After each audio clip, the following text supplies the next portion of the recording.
You're listening to Knives in the Room versus the podcast, and we're here to make you think about drugs and sad stuff.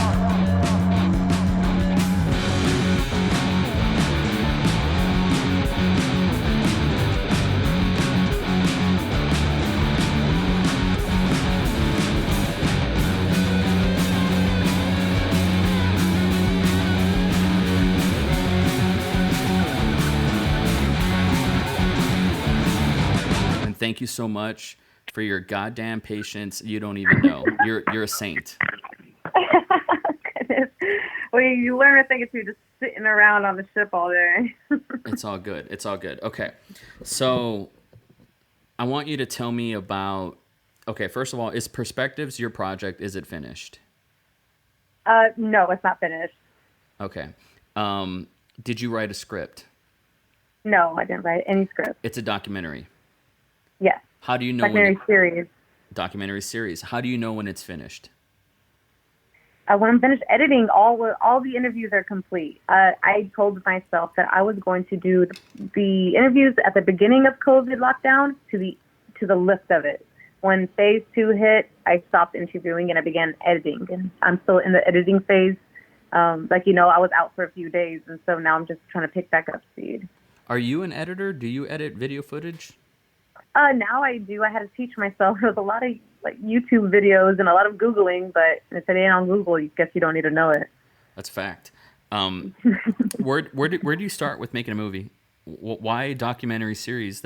I'll tell you this. People can't even make, and I'm honest, like half the advice that people, they ask me when it comes to quote unquote creating content. Half the advice is always, where do I start? How do I do it? How do I film myself? And the truth is, I'm a big fan of quantity and quality. Like I'm a big fan of just make stuff, right? But right. But ask someone to make a 1-minute project, they can't do it. Most people cannot do it.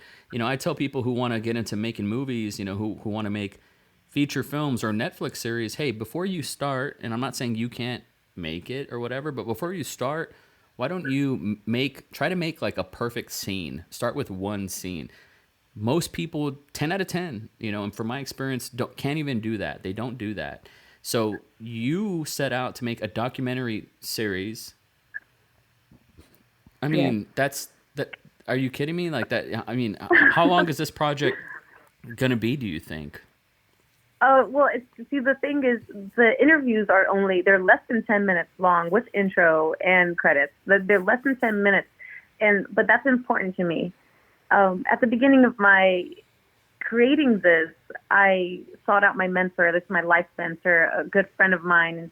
And, he's really helped me out with a lot of steps in my life. And luckily enough, he works for, he's the founder of a production company.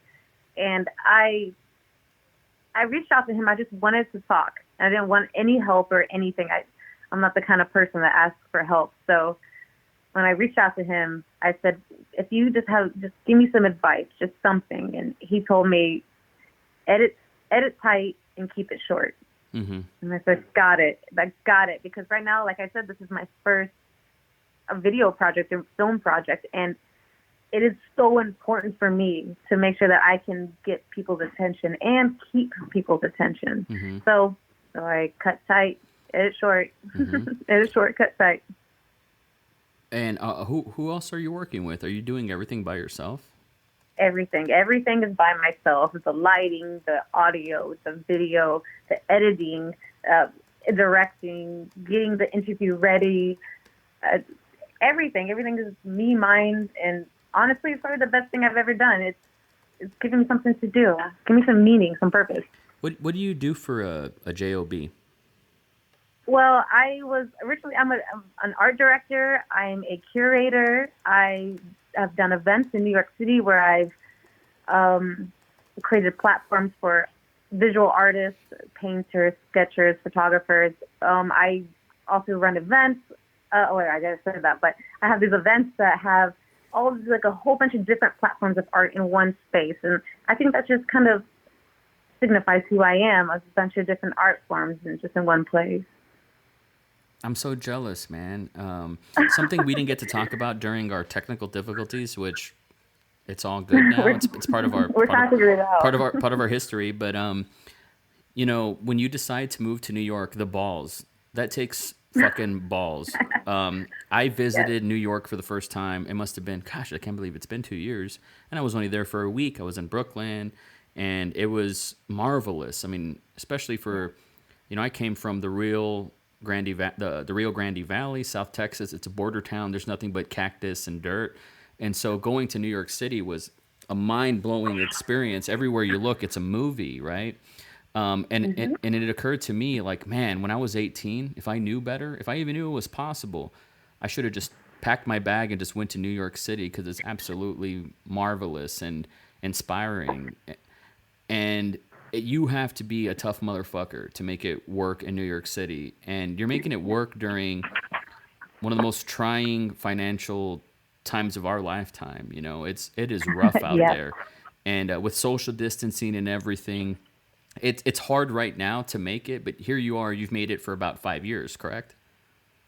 Yes, I've made it for 5 years already. I can't believe it. Even when you say it, it's like, wow, I can't believe I've been here this long. That's amazing. So, I mean, what was that first year like, and why New York City? You could have moved anywhere. Oh, man, I've wanted to move to New York City since I was 12 years old. Just watching the movies and seeing the lights and the people, it seems so electric. And like I said, like, I'm the youngest of 5, and it was such a time. I was such a young girl, just frolicking about, and I had so much energy and things I needed to express. But it just seemed like where I was in Texas, in Southeast Texas, just living that, you know, simple girl life, hanging out with my high school friends, not really doing too much, and I was getting bored and restless. So I joined the military, and in there, it's too much control, too many rules. I was getting restless. Yeah. So I needed somewhere where my restlessness can be used for work. And I knew it from 12 years old that I was going to move to New York City one day. And I just said, you know what? Like, let me just do it. I've done crazier things, right? Did you move alone?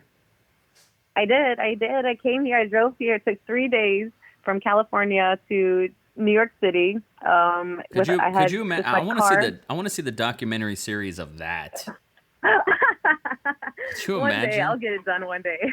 Good Lord, that's incredible. The balls. I'll do it again. I'll do the drive and then talk about my experience going through that same route that I did 3 days to New York City. I mean, did you have a job? Did you have a place to stay yet?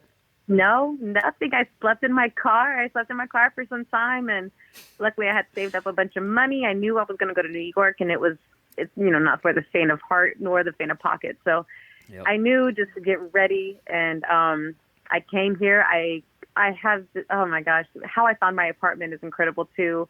And I live in this beautiful little brownstone 1-bedroom apartment in East Harlem, in Spanish Harlem. And gosh, I couldn't be happier. I could not be happier. Knives, I could not be happier. Dude, I can hear it in your voice. I'm very excited for you. Like you chose the path of the real artist. You know?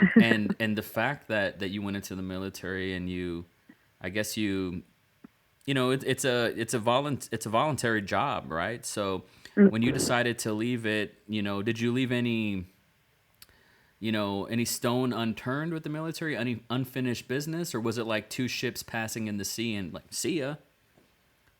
It was my young 20s, my young to my mid 20s. And gosh, all I wanted to do was, I think at that time, just feel like I was a part of a team. Yeah. So it seemed like when I left,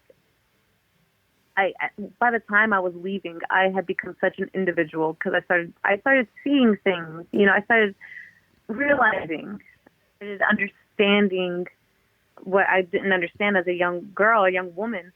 I started seeing it in my late 20s, and I just was like, my eyes were open, and I wasn't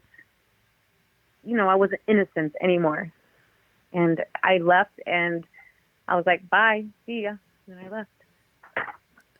I mean, you read about the Jack Kerouacs and the Ernest Hemingways and and for, these artists Wow. that people romanticize, and it's like they always have such an interesting background. They always came from like working on the railroads, or they were in the army or what have you, and your origin story kind of sounds like that. Wow. Not to I'm flattered. I'm glamorize it. so flattered. I mean, just the balls. I know. Look, I'm gonna be completely honest with you. No smoke. I know grown ass men that don't have the testicular fortitude to pack their bags and go live in their car in New York City.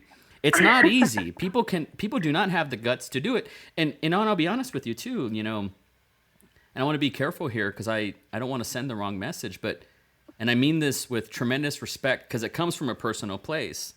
I can relate to this. Not that many people are that fearless and stupid, or should I say reckless, because on one hand, and I don't want to speak for you, I'm curious what your thoughts are on this. On one hand, what do you got to lose? You can always go back to California. You can always go back to Houston, right? What do you got to lose? You go to New York City, you freeze your ass off for 6 months. You can always go back. The straight life is always waiting for you. But, I mean, it sounds like all you had was just a dream, and you wanted to make it in the most difficult city on the planet, and you did. I mean, come on, man. You deserve a hat tip for that. Like, and I want the listeners who listen to my podcast, they know my origin story, but it pales in comparison to yours. New York City. Oh my goodness. Oh my goodness! Oh my chest! I'm so flattered. Well, think about this, so and now you're even just the name drops. Hemingway, like I couldn't even fathom being compared, and so therefore I'm so thankful. Thank you. Well, I mean, here's the thing. I wish there was, and there probably are. I'm just not educated enough. I wish there was women that I could compare you to. Not even. Not to. I mean, there's beautiful. I can't think of one off the top of my head who, packed their bags and just fucking went. And now 5 years later, during the most difficult time in America right now for a variety of reasons, you're writing a love letter, not just about this pandemic that's going on, but your city. What is one thing from this documentary and making it and making your first movie, your first series? What is one thing that you've learned about yourself? You said, and unfortunately we didn't get to hear it because of the stupid technical difficulties, which was nobody's fault. But you had said that you started it as one person and then you're finishing it and now you're a completely different person. Like what happened?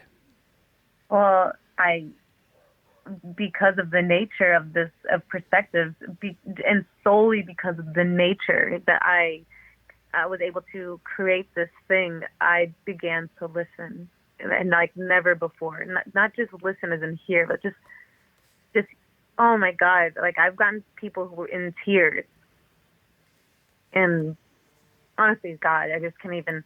I'm even getting emotional about it now because it's such an impactful moment that changes. Like I thought the military changed my life. Like no, this project itself has grown me up. I became an adult right after this documentary was finished filming. What is one thing that you've learned about yourself in the process that you didn't know about you going into it? Oh, I learned a lot of that technical issues happen all the time. I also learned that I learned to love the flow, just to let it happen, tangent style, and let it go. Let's just do this and see what comes out. And it's always been gold. And I think that's something I began appreciating while I was doing this. I would use at the beginning. I had talking points, bulletins and like an operations manual about how to do all this. And then pretty soon it just floated away, and all I did was post up a camera, and people just spoke from their chest, from their eyes from their ideas to their philosophies to their experiences, to talk about their family, talk about death, talk about COVID, but mostly it's about their human perspective. And it was so easy for the entire world to put New York City in a body bag when we were the epidemic, for the epicenter. Sorry, when we were the epicenter of of COVID-19, and we were there for a while, and our curve was, oh my God, the range was intense. But I walking around these streets, and you'd see 1, 2 people when you'd see 100, 200 people before. I knew that the humans were here. I knew that humanity existed, and all because we're quiet on the streets. It doesn't mean we're quiet in our minds. And so I wanted to peek into that while I could. Wow. I'm going to read something from the vero.nyc /perspectives. So just bear with me. I'm sorry for you, but the listeners, I think, will get a lot out of this. COVID-19 is a traveling pathogen caused by severe acute respiratory syndrome, coronavirus 2, SARS-CoV-2. It was first identified in December 2019 in Wuhan, China, and has since spread globally, resulting in an ongoing pandemic. And here we are, July 31st, and I mean, I live in Texas right now. It is a hot spot. I haven't had a haircut in 6 months. You know, I don't even feel comfortable giving my relatives around here a hug. But back to this. More than 5 million cases have been reported across 188 countries and territories, resulting in more than 322,000 deaths. Well, that's worldwide. Wow, I didn't know that. More than 1.68 million people have recovered. In New York City, 14,162 have died from COVID-19. Bless them. That's 0.17 of the population and growing. The American economy plunged into crisis mid-March, which actually the stock market crashed on my birthday, March 23rd. So I'll always remember that. No. And then deeper in April, losing 20.5 million jobs as the unemployment rate jumped to 14.7%. These numbers surpass the devastation of the Great Depression as non-essential businesses were forced to close their doors and essential companies were forced to struggle to stay afloat. Those of us with unforeseeable tomorrows now have an opportunity. That's how Vero sees it, at least. The state is now the epicenter, New York City, of the pandemic, but it was much too quickly that the world put New York in a body bag. Her focus during the span of this lockdown will be to design and direct a conceptually beautiful documentary series. She's gotten lost in thought of over the hours spent listening to ideas, personal philosophies, innovations, and realizations. Holy shit. This docuseries is raw, thought-provoking, tangent-styled, I like that, and mindfully composed. I'm looking forward to it. So there's still a lot I want to talk about, but just to kind of to direct people where they should go to watch it. How are you going to distribute this? Yeah, that's the thing. I was just going to put it on YouTube and just launch to the world. Like I said, I was telling you, unfortunately, while we were having, the mic issues and we were setting everything up, art is for the people, especially something that I feel is, since it's my first project like this, I know that I'm going to get better. I don't do chump shit. I do quality. I'm premium. I always try to keep that kind of mindset in everything that I do. And so therefore, I think that this first project, how beautiful it may come out and how meaningful and touching it is, I want to make sure that people know that this is possible. These ideas exist. It's really less about me, more about them. So I want to set it free, completely free, free 99. 5-figure discount. Anything you want, you can free, have it from this documentary. I haven't heard that in so long. Free 99. That's cool. You should.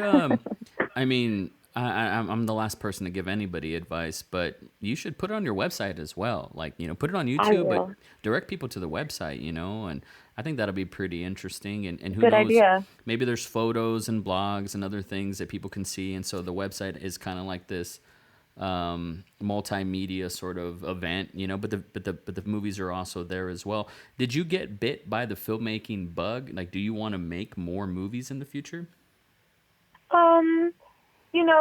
After this film is finished and launched, and my 15 minutes of fame has kind of died down, I'm going to go back into sculpting. I'm a metal sculptress.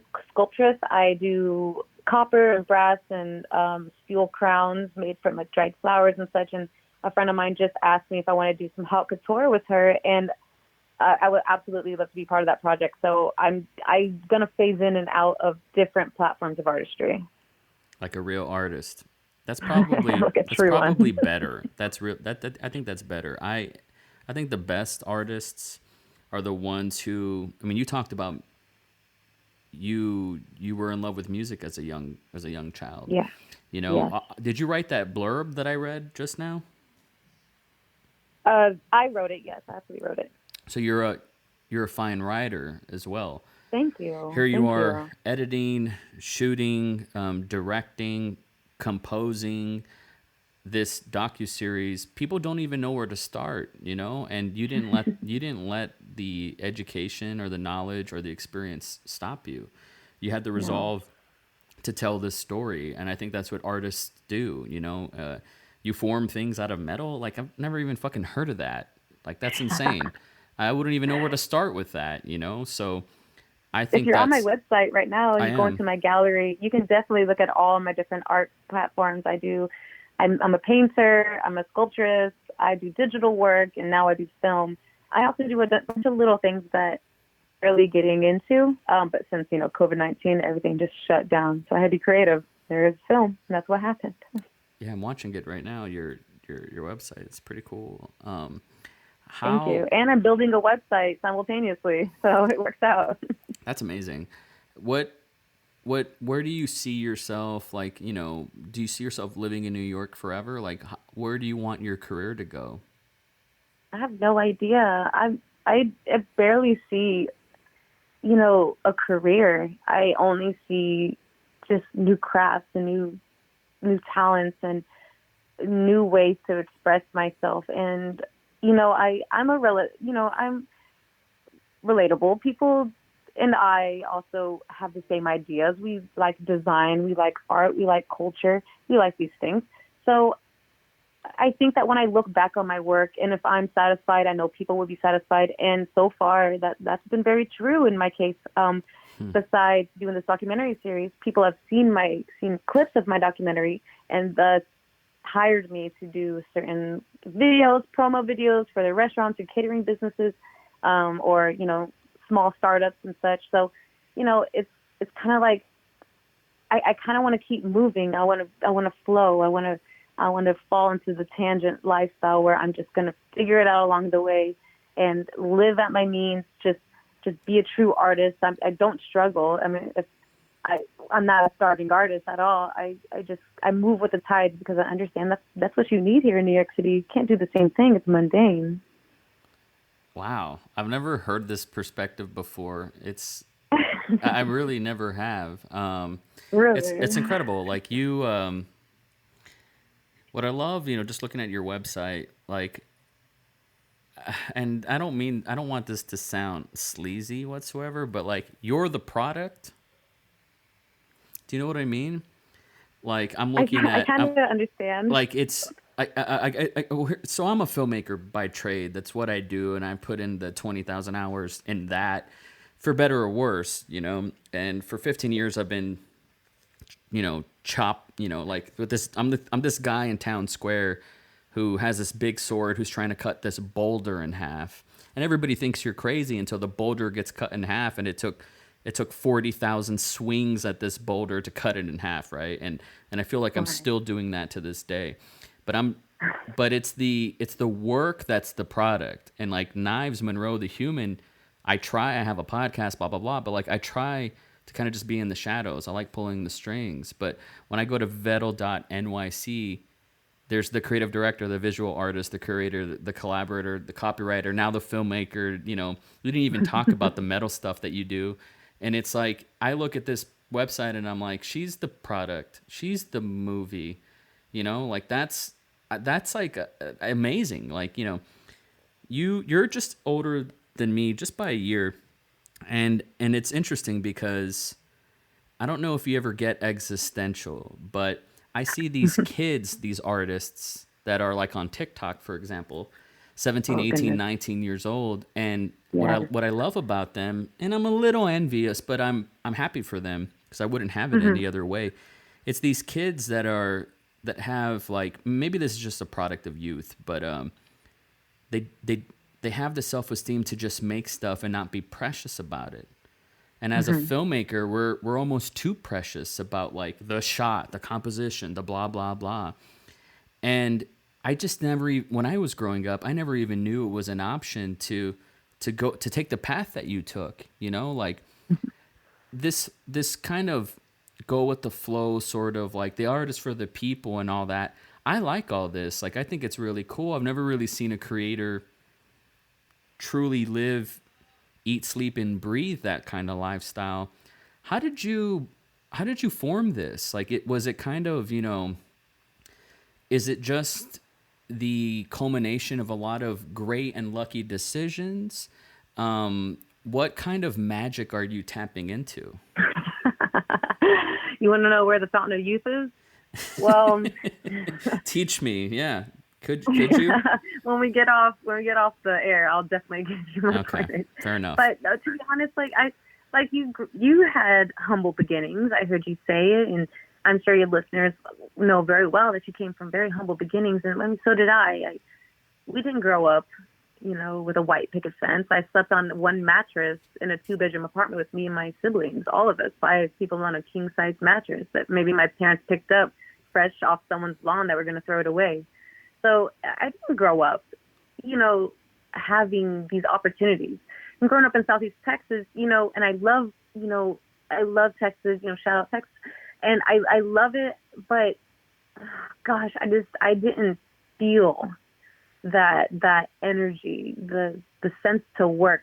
But yes, it works, but I guess like to create, to innovate.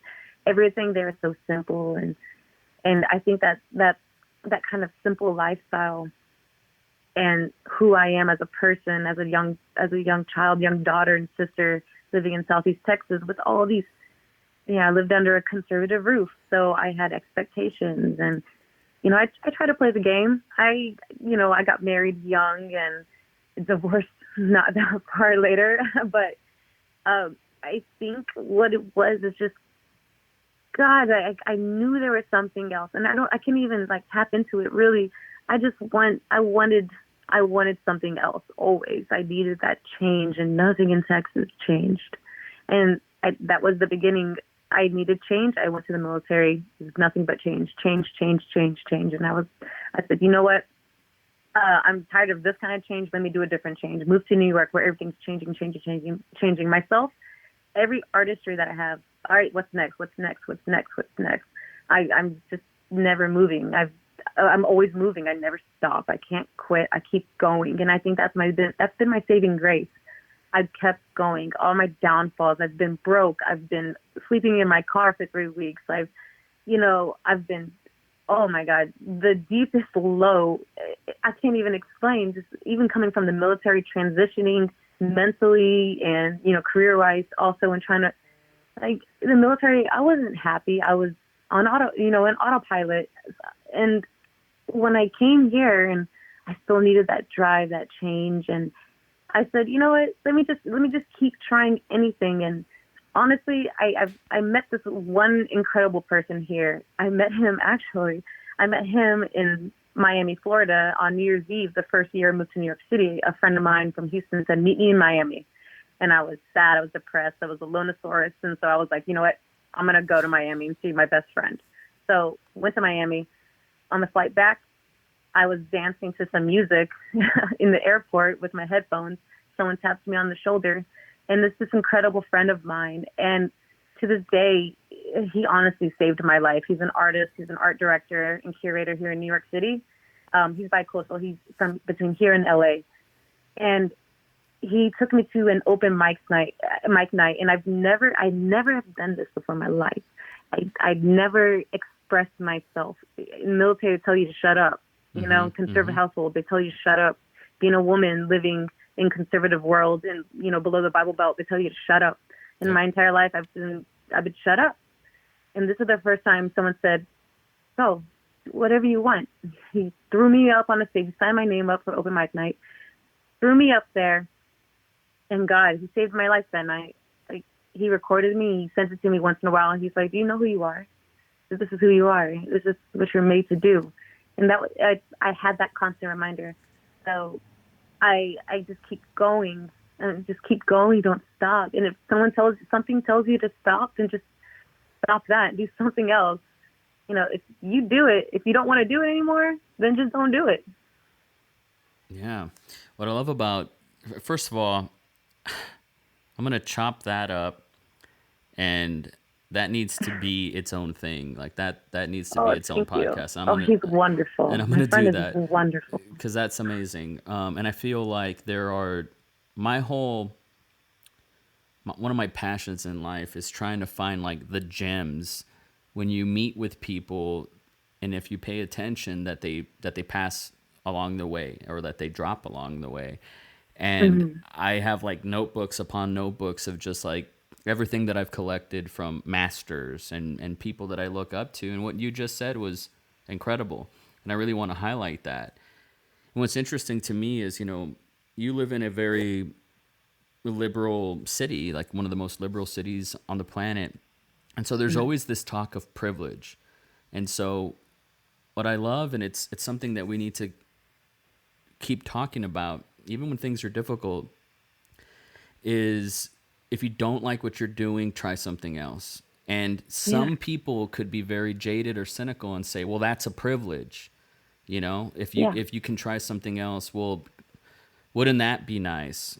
Well, aren't you lucky? Well, good for you, right? Like you kind of get this sort of jaded feedback. But I just want people to know that the person that's saying that slept in her car for 3 weeks, right? Has slept on a mattress and all these things, and has like made it work for herself in the toughest city on earth for 5 years. And I can tell by your website, I can tell by the trailer of Perspectives that you don't just wake up one day this kind of fluid artist type person. Like you put in the deposits every single day.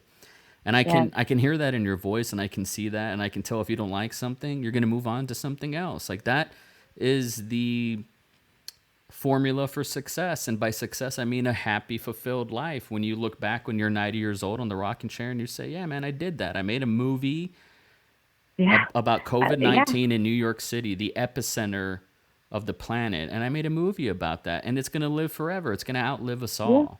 That's truly incredible, you know? And so I'm proud of you, man. Like that's tough shit. I watched the trailer while you were talking. It's so artsy and pretty and beautiful. What camera did you film it with? Well, it does not look like an iPhone to me. Say again? It does not look like it was made on a phone to me. I thought I heard you say that. At the beginning, the very first couple of episodes are going to launch, which are Castillo and Abar. Great subjects.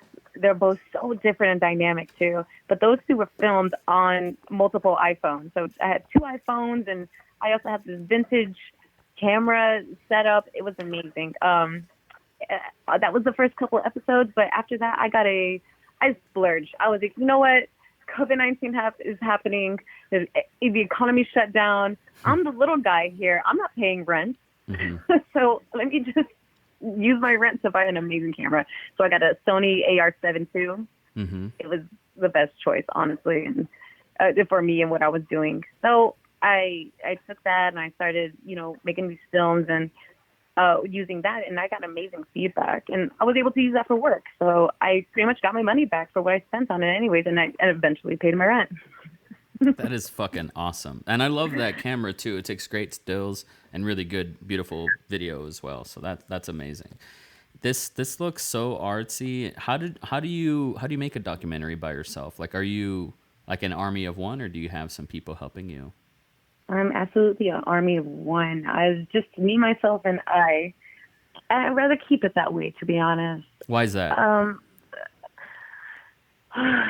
Well, I have the eye, and so far, anything that I've created, not everything, but some amazing pieces I really put my all into, has gotten amazing feedback, and it's that I really want to have my own direction and create this as naturally as possible. I didn't want many people in one subject because that's intimidating, and you wouldn't get that raw conversation. I wanted to look this person in the eye, this person to look at me and give me a real solid conversation about anything they wanted.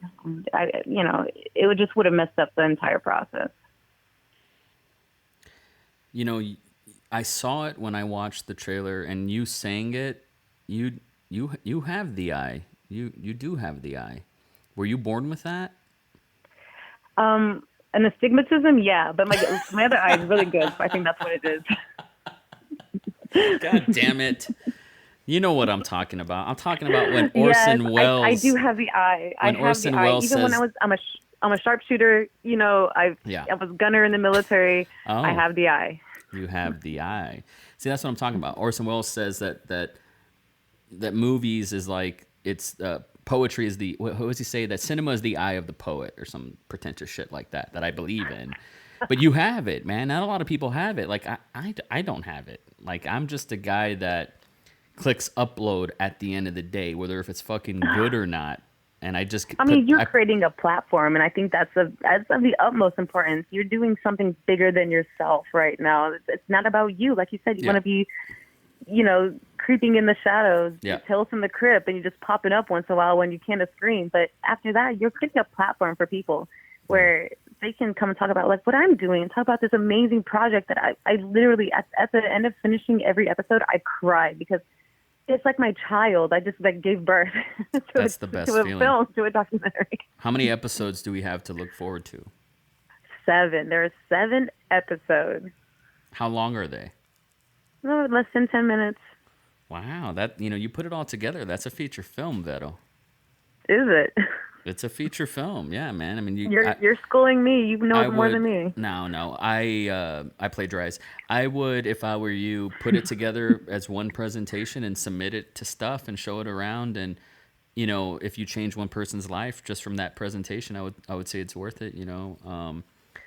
Yeah. Then whenever I get to that point when I'm finished and I launch the episodes, I really want to launch them separately because of course I want to retain attention. But when I'm finished, maybe we could sit down and talk about that because I told you, this is the first time I'm doing anything like this. And although I do have avenues, it's always great. We're making these connections now and networking this way. And I think it's for someone who's been doing it for a long time, I would really like to learn. Now I've done it my own way and creating my own style too, I suppose. Yeah. If that's okay. And I could see that too. Style is just being yourself on purpose, right? A lot of people try to be like other people, and that's not really a style, but I could tell that you're just being you. And the style emerges. I can see it. As far as the coronavirus, COVID-19 in New York City, living there right now, has it gotten better? Like, do you feel like things are back to normal? I mean, what does normal even mean, and what does it look like? And what's the timing in your life? Like, how much longer are you gonna give it? Like, what are we waiting for? Give me the answers. I believe at this time, what are we? The end of July. The end of July, everything's open. It's so funny. I live in East Harlem. I live 116 in Park, and that's not known to be the prettiest of places, right? It's wonderful. It's culturally sound. It's gorgeous. You walk outside and there's people banging congas on the street and just dancing in the street. And it's amazing. It's so full of flavor. But you see these restaurants were a little more gentrified because New York City is going through its gentrification. A little more gentrified restaurants, Italian spots are starting to do this outdoor seating, and it's just so awkward. The streets are loud, the ambulances are going, and you have this outdoor seating with this expensive looking platters and stuff, and homeless people and rats, and it's just, oh my God, they're trying. Bless New York's heart. It's trying, but for the most part, everything's open. It's the old normal, but with masks. That's good, man. So I got 2 little kids. I got a 14-year-old who's going to be 15 in November, and I got a 6-year-old. So I have a kid going into first grade and a kid going into freshman year. And and I also live, my mother-in-law lives with us, which is great. Like, that's a privilege in a way. We're able to hook her up and she can, have a cool life. And at the same time, she's a little older, right? So I feel I feel like for her, I have to do the responsible thing and not let the kids just go back. But right now, what's going on in Texas is, you know, is this conflict of do the kids go back or are they virtual? And right now, I don't feel comfortable with how white hot everything is over here, down here, with them going Yeah. back to school, which sucks, man, because I want them to experience other humans. And if it was up to me, I'd be like, tough it out, you know, just go tough it out. But I have an older, you know, woman living with us. And so I want to be protective of her. If something happened, I Yeah. wouldn't be able to live with myself. Mindful. Yeah. Absolutely. So I wish things could go a little more back to normal down here, but motherfuckers don't want to wear masks. You know what I mean? Yes. That shit is Yes. real. Have Well, I you? don't understand that. That's something I Yeah, don't understand. Even my own parents. really. Why should I wear a mask? You're breathing in your own germs. I'm like, Mom, just wear the mask. Wear the mask. It's not. They're not putting you in shackles Yeah. and sending you somewhere else to go be a slave for 200 years. Literally wear the mask. Yep. Yeah. What's the big fucking deal? Oh my gosh, it's so aggravating. Maybe they had better. Maybe I should just order them some really nice masks so they feel a little bit better about wearing them. Speaking of your parents, since you brought them up, and while we're winding down here, you're the youngest of five siblings. Like, how do you Yeah. communicate and keep up with all of them? How do you do that? And where are they? Like, do you all live different? You know, are some of them still stationed in different countries or something? Like, how do you guys communicate? Well, we're all out of the military at this point. My sisters and brothers and my mom and dad, they all live in Texas, and I have a sister in Pennsylvania, but in like the Amish town, Sticks. But to be honest, I have that family. We're all military. We're all used to having our own lives and being away from each other, and we're just away from each other. Of course, we don't wish any ill will, but I think at this point in my life and what my family is very comfortable with, we stay to ourselves and don't ask too many questions. And I've also created a lifestyle where I am pretty much I have this small circle of people here, a small circle of people wherever I may be, and the friends I've gotten along the way. But I really like to keep it small, keep it short, keep the conversation short. If you need me, I got you. But otherwise, I got things to do. I've got legacies to create, and I've got history to make. That kind of sounds like there's some friction there, right? Well, of course, there's friction, I think, in a lot of families that Certainly in have mine, for sure. not only just families, because family is family, right? But also having someone leave, someone that also, like someone who's just myself, who I could be, blunt, and Yeah. I live like you said, I live in a liberal bubble, and these have also created ideas for me that I've adopted, and I'm very comfortable with. Although I'm not a liberal person, if you wouldn't get into government, like I have I'm an anarchist. I'm totally against. I'm all about self-governance. I'm totally against big government, and actually any government whatsoever. But at the same time, that's a conflict with my family, and that's something that I've come to be like, what, we have differences. We don't have the same lifestyle. And honestly, I don't want to hear you thinking I'm out here partying, and Right. that they think that's what New York City is, just a big party. But I'm like working, and I'm an adult, and I'm just trying to do something great. And they support me in their ways. And I think that's good for us. That's the kind of family we're good at. Well, you said your father was a musician. Yeah. Are there any other artists in your family? No, not really. My mother, she would draw here and there, pick up the guitar here and there. But, she was our mother. She's the mother of 5 children and doing her best. And we came from humble beginnings. So she had to work and pick up, overtime. And it was just really hard for her. My mom's a go-getter. Definitely where I get this from. Mm-hmm. She hits the ground running. She makes it happen. If you say you need something, she'll take care of it. And that's the way she is. But unfortunately, she's like the cliche mom. Mom, do you need help with anything? No, I don't. And then no one helps me with anything around here. Where do you seem like the type of person, I don't want to speak for you, and you can correct me if I'm wrong. Sure. We've been talking for about an hour now. You seem like the type of person that you do what you want, you do it for art's sake, it's for the people, all of that.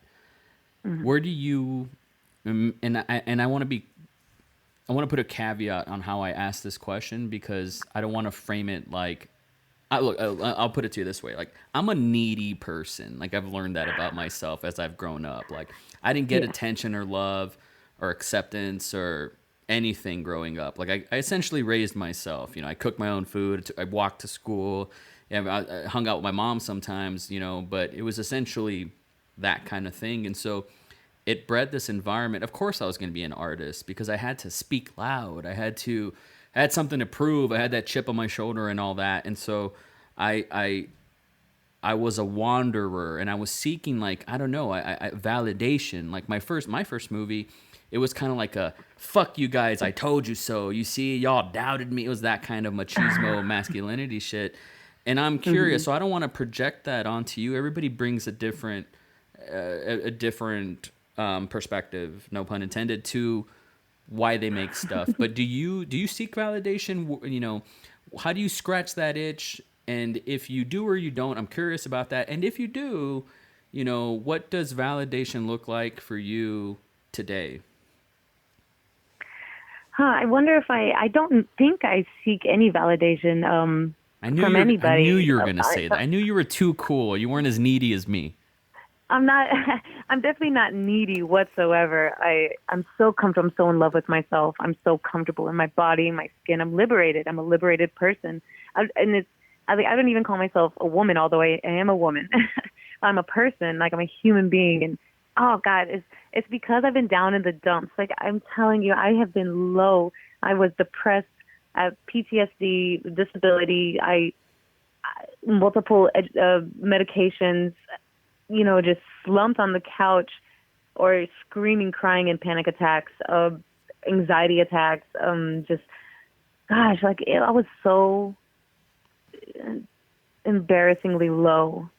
And I think because I felt that low and I've been to that place, and I'm sure a lot of listeners really understand that place when I mean it. When you're at that place and you wake up from it, that snap, I realized that, and I'm saying this just, as a cliche, like nothing matters. But what I mean by that is, like, anything I do it doesn't matter. It doesn't, just do it, because even if it works, if it doesn't work, no matter what, like it's not going to kill you. It's not going to get you there to that point. I'll never be at that point again. I'm never going to be there again. And I think that's what I'm seeking. I'm not even seeking anything. I'm just living at my fullest potential because I've been to that place. And I that might have been something I brought along as with my childhood. Just do it, be there, be the change, do something bigger than yourself. But once, when I turned 30, and I'm 33 now, and I was at that place, and I was on my kitchen floor surrounded by pills, it was unmistakably the most intense learning experience of my life. And now I see every opportunity as what is that, like mediocre. Like, I'm supposed to do this. I'm supposed to make this film. I'm supposed to make these crowns. I'm supposed to do this art. I'm supposed to listen to people.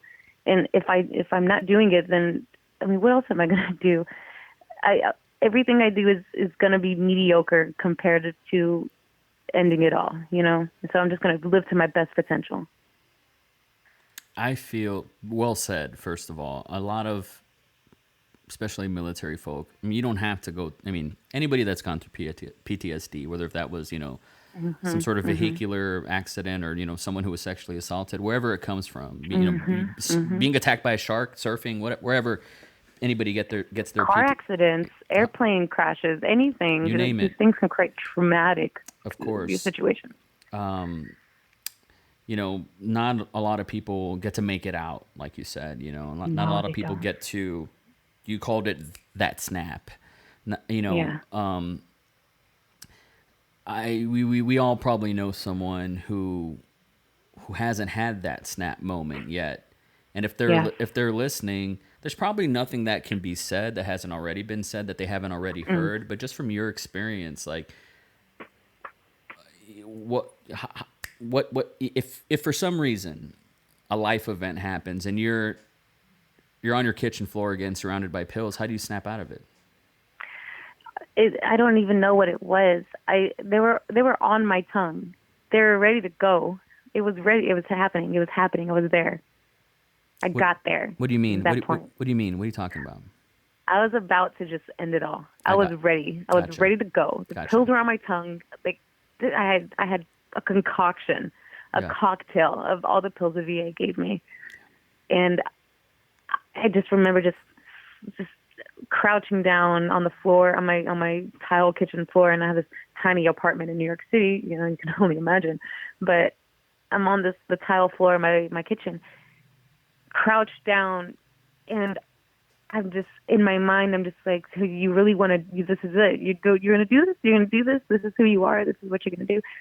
And I had every reason just to do it. I had every excuse around the world. Like, I don't want to live. I feel bad for myself. No one loves me. I'm such a burden to people. Like, I had all that. I had all those conversations with myself. And then what it was like, I don't need anybody. Like, I don't need anybody. I don't need anything. I don't need anybody. None of this matters. Like, nothing should impact me this much to bring me to this level. And I just had that conversation with myself right then. Was scraping the pills off my tongue, rushing to the shower, and just started reborn. And from there, like, I became liberated. I stopped wearing makeup. I stopped, trying to style myself in certain ways to put a mask on and pretend that I'm okay and that I'm this stylish girl, that socialite coming up. And I just like, what? This is not what it's about. It's not what it's about. Like, when you see that darkness, and then you wake up to that light. I don't even know. It's literally flipping the switch before something, breaks that can't be fixed. Yeah. Bars. Yeah. Okay. So I'm going to ask you a few questions as we're winding out. But first I want to ask something selfishly. So I'm going to put you on the spot. You better give me something fucking good. Just kidding. Haven't I been? It's just been jewels. I can't even carry all these jewels. But so from my experience, just from the artists that I've encountered, they're their own worst enemy. Their neuroses or their baggage, whatever it is, for whatever reason, why they're an artist, or maybe it's, excuses or money or you name it, or it's always some excuse. But I have found from my own experience that most of the time, and not just for artists, humans, I always feel like it's a self-esteem issue. If there was a genuine pill that just, gives people self-esteem, so many people would genuinely take it. Some people think that, this makeup is going to be that, or this new Apple whatever, or some sort of product, right, is going to be the placebo, the pill that's going to give people the self-esteem and help them get over whatever it is that's holding them back. How, asking you for advice for the artists out there, the content creators, the hungry creatives, the struggling artists out there who have self-esteem issues, what would you say from your experience, how can we help them like themselves? I think so many people make art to feel good about themselves, that maybe they didn't have a system to pat them on the back or something, and so they're trying to feel good about themselves. What would be your advice? Where do people start? It's a great question. I think something I've adopted was less is more. And I started realizing that, just getting there, getting to the point, speaking, to the point too. Even during this interview process, I noticed people are like trying to over-explain themselves. Oh, I feel this way because of this and that, because of this and that because of that. They couldn't ever get to it. Well, I wouldn't say couldn't ever, but give me an example. What do you mean? I don't know what you mean. Okay, so I'll just talk about just really quick. I don't know, something I know well, opening a window. So I'm going to put my hand on the windowsill because this is where you're supposed to open the window, and you can open the window like this. It was a lot of that. It's the same thing, but trying to elongate it to maybe even sound pretentious or sound educated or sound as if you know what the heck you're talking about, which is a very normal trait. We over-explain ourselves. And I think that whenever you can cut it short, keep it tight, you can get to that point. People believe you. People take you seriously. You got to strive for that. You have to be taken seriously by the people around you. And if you can't be, you got to shorten that circle up. You got to make that thing smaller. Do what's within your control. Keep it tight. Get to that point. And also, like, if you can explain it to a 5-year-old, then you really understand it. So I try to think about that whenever I talk to anybody, whether it be a potential client or an interview or even this. I just want to get there. Just get to the point. Even I'll find myself falling into that because and and that's that's only because that's how we're taught to just explain ourselves, or we're trying so hard. And I can say this like and I don't want to just keep saying this, but as a human woman, like a human person, but a woman trying to get your voice in, trying to keep my foot in, trying to not just be another girl that showed up. I'm a woman. I'm here. You will respect me. If you don't, then I'm out. My reaction is what negative, and I react in a negative way. They're not going to take me seriously. But if I act in a positive way, someone or even myself will take it seriously, and my words. But I think just less is more. Get to the point. Or maybe if you're doing something a little too extravagant, or doing something for too long, cut it out. Do something else. Maybe switch up the game. Surprise somebody. It doesn't gotta be everybody. Surprise somebody. Find those connections, but make sure that you keep it very, very close, very quiet. Don't even put yourself out there, like, just yet. When you're comfortable, when you get there in your mind, you'll know exactly how to act. You'll know exactly what to say. If you know a subject very well, how about you just talk to people about it for a while? You'll find those people that are up to your speed. And my mentor, he always tells me is when you're around the people, when you're in the place where you need to be, you'll be around the people you need to be around. Yeah. And that was so powerful, and it's so true.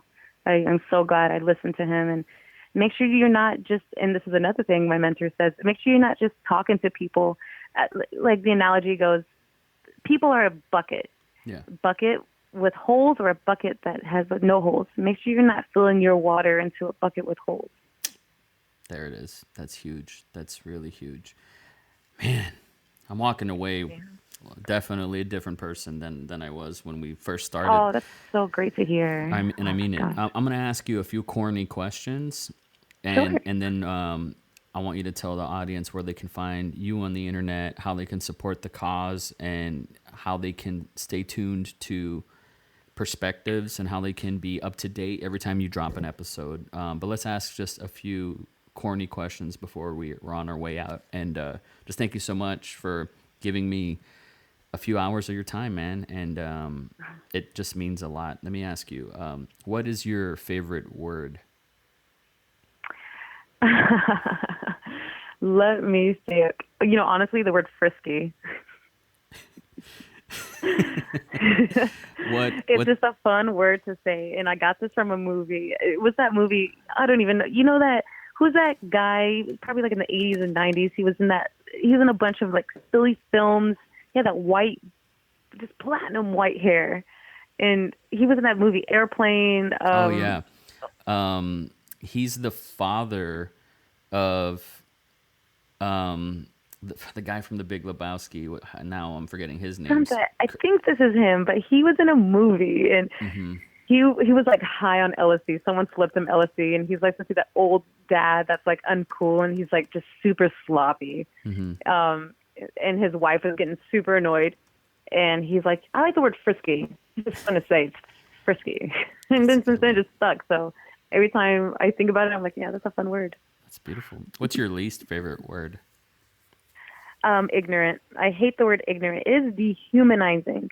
Like, who are you? What is this elitist idea that you created for yourself? Just call anybody ignorant. And I know my business partner, you're gonna get mad at this because she says it all the time because that's her MO. But shout out to you, girl. I love you. But at the same time, it's such a dehumanizing word, and I think it should just be erased from our vocabulary. What turns you on creatively, spiritually, or emotionally?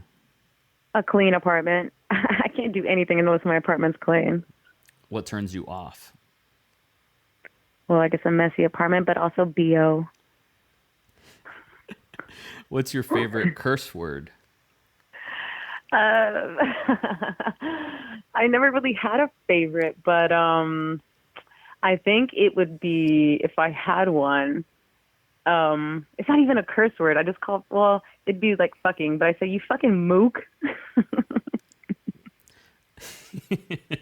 So it's not a curse word, but I mean it in a way to be cursing. I heard it. You definitely meant it. It hurt. Yo, fucking mook. It's so great when you do it with like a New York. I love accents, so I try to do a bunch of different accents. But yo, you fucking mook. What you fucking looking at, huh? Like, you dumb. You looking dumb.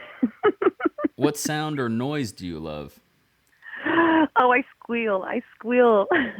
Do I love? I love the sound of an acoustic guitar in a very tight bathroom. The acoustics are amazing, but I love it when I squeal. Like when I laugh and I do that. It's super weird, but it's something that I've always had. What sound or noise do you hate?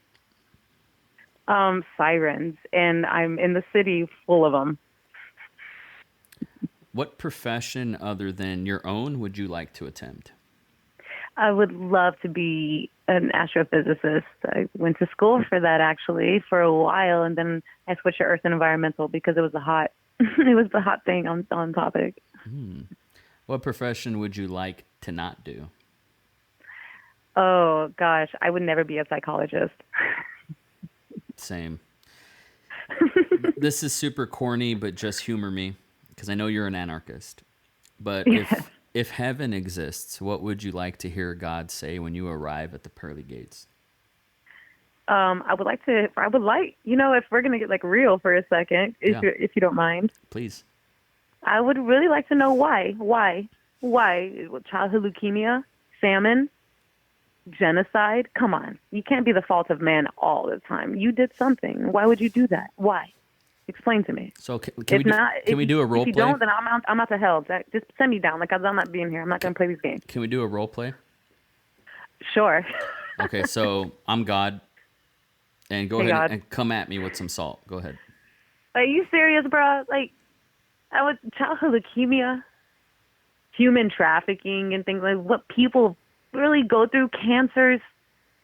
Come on, you're sending people. You read your book. If you read your books, the Bible that people wrote about you, or you wrote, or whoever wrote. You read that, you've killed millions of people. How many did the devil kill? Like 10. Like, what are you doing? Like, your numbers are whack. The fuck did I do? What did you do?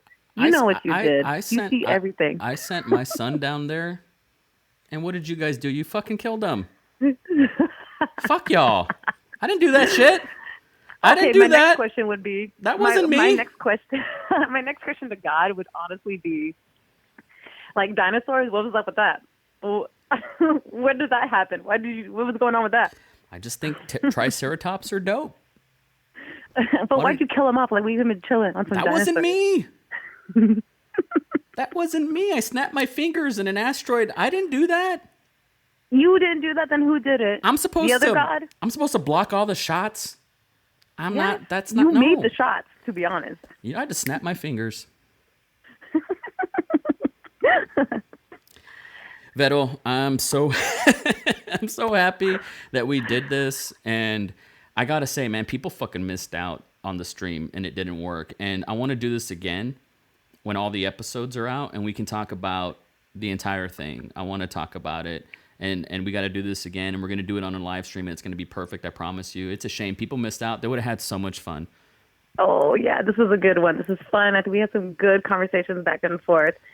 So that's great. I'm so happy that you did this too. And thank you so much for creating this platform, because this is so important for artists like me and other artists out there. And I know like you and JR had some great conversations before. And every single time he's posted about it, I've gone ahead and listened. I've listened to your other stuff. And to be honest, you got that voice. You got a good podcast voice. And I think it's great. And I think you should keep doing this. And thank you so much. Yes, ma'am. I will. Just because you said so. I was going to stop. But you know what? Shit. Good. We can work with each other in the future. We're going to. It's going to happen. I'm going to go to New York, or if you're ever in Austin, hit me up, man. We'll make it count. We're going to do something. It's going to be good. Everybody go to vero.nyc and check her out. I implore everybody to stay tuned for her docuseries. When does the first episode come out, and where can people find it? It would have been August 16th. Sorry, August 16th was going to be the first episode. But like I told you before, I have been out for a few days doing, taking care of some things, and I just got set back. So right now it's going to be in August, but I don't know if it's the middle of the week or the last week. I just have to make sure, I'm an artist. I'm a perfectionist. I'm premium, and so therefore I got to make sure I put out premium work. Yo, I'm premium. I'm fucking premium. I like that.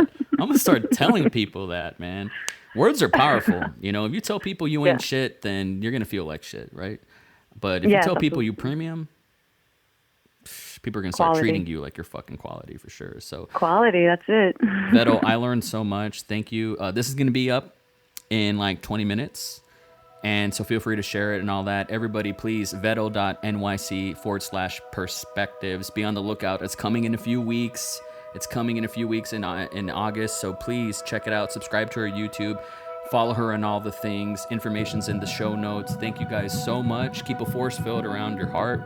I love you guys. We'll see you on the next podcast. Thanks, Veto. Never ever believe anything you hear. And believe only half of what you see.